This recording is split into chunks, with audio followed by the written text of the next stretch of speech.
Glenn.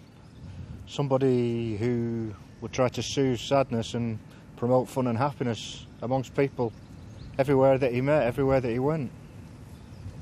Are we right in thinking that he was part of the contingent heading down to the HIV/AIDS conference?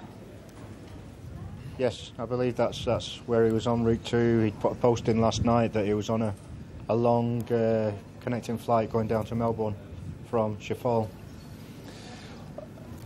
Does that explain some of Glenn's character, if you like? Because we know that conference in Australia, the HIV/AIDS conference, there's been 100 members, we understand, of that delegation on board that flight. We know they were dedicated researchers and scientists and people who had an awful lot of passion for dealing with this disease. Does that sum Glenn up?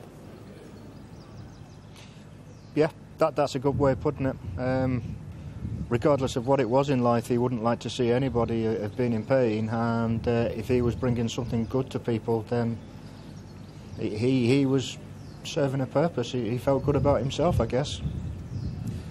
What can you tell us about Glenn's personal life? Was he married? Did he have a family? I believe he has a partner. He lived in Switzerland with his partner.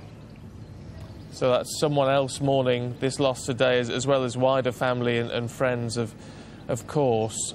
How long had you known Glenn for? Because we know he had worked as a journalist before embarking on this more recent career. I mean, did you know him at that stage? I knew Glenn prior to, I think he was working for 5 Live at the time. I knew Glenn.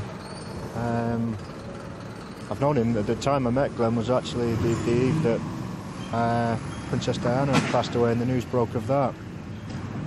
It's an awful long time you've known him.